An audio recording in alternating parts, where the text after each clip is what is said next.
তো সকলকে আসসালামু আলাইকুম। চলে আসলাম আমরা ঢাকা বিশ্ববিদ্যালয় এবং খুলনা বিশ্ববিদ্যালয়ের জন্য আরেকটা রিটেন কোশ্চেন।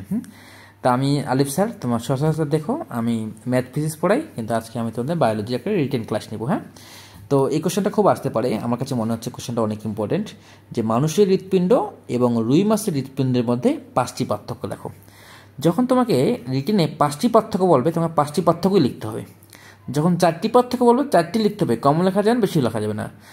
বেশি লিখেও লাভ নেই, কম লিখেও লাভ নেই, মার্কস কমাই দিবে। তাই জন্য 5টি পার্থক্য মানে 5টি পার্থক্য লিখবা। তা আজকে আমরা এই ভিডিওটা করার উদ্দেশ্য হচ্ছে তোমরা এই 5টা পার্থক্য একদম মুখস্থ করে ফেলবা, তাই না? তাহলে মানুষের হৃৎপিণ্ডে আমরা আসি, ঠিক আছে? মানুষের হৃৎপিণ্ড হচ্ছে 4 প্রকোষ্ঠ বিশিষ্ট। তাহলে মানুষের হৃৎপিণ্ড হচ্ছে বলতো 4 প্রকোষ্ঠ বিশিষ্ট। খেয়াল থাকবে, মানুষের হৃৎপিণ্ড হচ্ছে 4 প্রকোষ্ঠ বিশিষ্ট। তোমরা অলরেডি এমসিকিউতে পড়ে ফেলছো। তাহলে তোমরা বলো তো ভাই, রুই মাছের হৃৎপিণ্ড কত প্রকোষ্ঠ বিশিষ্ট? 2 প্রকোষ্ঠ বিশিষ্ট। তাহলে 2 প্রকোষ্ঠ বিশিষ্ট। তাহলে আমি লিখতেছি, তোমরা মুখস্থ করে ফেলো। একটা হচ্ছে 4, একটা হচ্ছে 2। পার্থক্য আসলে খুবই সহজ। তাহলে 1 নম্বর পার্থক্য গেল। 2 নম্বর আসো, যে এই 4 প্রকোষ্ঠ কী কী? 2টা এট্রিয়া আর 2টা হচ্ছে ভেন্ট্রিকল। তাহলে 2টি এট্রিয়া। বড় পার্থক্য লিখতে হবে তা কিন্তু না, ছোট ছোট পার্থক্য লিখবা।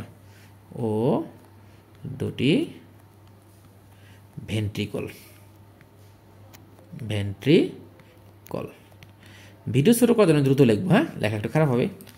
তাহলে এখানে কী কী আছে বলো তো? এখানে কী আছে? একটি এট্রিয়াম ও একটি ভেন্ট্রিকল। তাহলে একটি এট্রিয়াম, এট্রিয়াম কিন্তু তোমার সিঙ্গুলার। হ্যাঁ, একটি এট্রিয়াম ও একটি ভেন্ট্রিকল। ভেন্ট্রিকল। তো অলরেডি কিন্তু 2টা পার্থক্য হয়ে গেছে। শোনো, ডিউ এবং কিউতে ভালো করার জন্য তোমাকে অবশ্যই কী করতে হবে বলো তো? অবশ্যই তোমাকে ভালো করে রিটেনটা ভালো করতে হবে। হ্যাঁ, তাহলে ভালো মার্কস পাবা। এবার হচ্ছে সাইনাস ভেনোসাস নাই। কোথায় নাই? মানুষের ক্ষেত্রে নেই। তাহলে সাইনাস ভেনোসাস নাই। সাইনাস ভেনোসিস নাই। তোমরা অবশ্যই নোট করবা। হ্যাঁ, সাইনাস ভেনোসিস নাই। তাহলে অবশ্যই এর আছে, পার্থক্য হিসেবে করতেছি। তার মানে সাইনাস ভেনোসিস নামক উপপ্রকোষ্ঠ আছে। সাইনাস ভেনোসিস নামক উপপ্রকোষ্ঠ আছে। অলরেডি 3টা পার্থক্য আমি লিখে ফেলেছি কিন্তু। হ্যাঁ, এবং তোমরা কি বলবা? বারবার মুখস্থ করবা এগুলো। হ্যাঁ, লিখে মুখস্থ করবা। নাম্বার 4 দেখো, যে অক্সিজেন সমৃদ্ধ ও কার্বন ডাইঅক্সাইড সমৃদ্ধ উভয় ধরনের রক্ত প্রবাহ করে। তাহলে অক্সিজেন এবং কার্বন ডাইঅক্সাইড সমৃদ্ধ, খুব ইম্পর্টেন্ট কিন্তু, উভয় ধরনের রক্ত পরিবহন করে। উভয় ধরনের রক্ত পরিবহন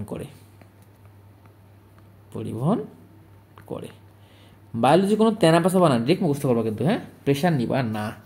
তাহলে এ কি? কেবলমাত্র, শুধুমাত্র কেবলমাত্র কার্বন ডাইঅক্সাইড সমৃদ্ধ রক্ত পরিবহন করে। কার্বন ডাইঅক্সাইড সমৃদ্ধ রক্ত পরিবহন করে। ক্লিয়ার? তাহলে 5 নম্বর পার্থক্য আমরা আসি। কত নম্বর? 5 নম্বর। This is last one. তাহলে 5 নম্বর পার্থক্য দেখো, যে দ্বিচক্রী সংবহন ঘটে। দ্বিচক্রী সংবহন ঘটে। দ্বিচক্রী সংবহন ঘটে। সংবহন ঘটে। আর এখানে 5 নম্বরে লিখবা একচক্রী রক্ত সংবহন ঘটে। একচক্রী রক্ত সংবহন ঘটে। কোনটা দ্বিচক্রী তোমরা বুঝতে পারতেছ? একচক্রী রক্ত সংবহন ঘটে। তো দেখো, আমি যে তোমাদের এই যে কষ্ট করে এই যে মানুষের হৃৎপিণ্ড এবং রুই মাছের হৃৎপিণ্ডের 5টা পার্থক্য পড়াইলাম, চিন্তা ভাবনা করে দেখো তো, এটা যদি কমন আসে তাহলে কত ভালো হবে না? এটা যদি কমন আসে, এবং আমি তোমাদের আবার মুখস্থ করে দিচ্ছি ক্লিয়ার, যে মানুষের হৃৎপিণ্ড 4 প্রকোষ্ঠ বিশিষ্ট আর রুই মাছের হচ্ছে 2 প্রকোষ্ঠ বিশিষ্ট। তার 4 প্রকোষ্ঠ কি, 2টি এট্রিয়াম ও 2টি ভেন্ট্রিকল আছে, আর এখানে একটি এট্রিয়াম ও একটি ভেন্ট্রিকল আছে। মানুষের সাইনাস ভেনাস নাই, এর কিন্তু আছে। এবং মানুষ কি করে বলতো, অক্সিজেন এবং কার্বন ডাইঅক্সাইডের সমৃদ্ধ উভয় ধরনের রক্ত পরিবহন করে, এই শুধুমাত্র কার্বনের সাথে রক্ত পরিবহন করে, এই জন্য এটাকে দ্বিচক্রী রক্ত সংবহন বলে, আর এখানে হচ্ছে একচক্রী রক্ত সংবহন ঘটে। আশা করি তোমরা এটা বুঝতে পারছো। এটা যদি তুমি পারো তাহলে ইনশাল্লাহ যদি ডিউএন কিউতে আসে তুমি 2.5 মার্কস পেয়ে যাবা। লাস্টের দিকে আমি তোমাদের সাজেশন দিব, এই সাজেশনগুলো বারবার দেখবা, এমন যেন না হয় সাজেশনগুলো তুমি না দেখে পরীক্ষা হয়ে গেছে এবং ওই সাজেশনে কেমন আসছে পরে কিন্তু আফসোস করে কোনো লাভ হবে না। সো আফসোস না করার থেকে আগে থেকে পরে ভার্সিটিতে পরীক্ষা দিতে যাওয়া ভালো। Best of luck.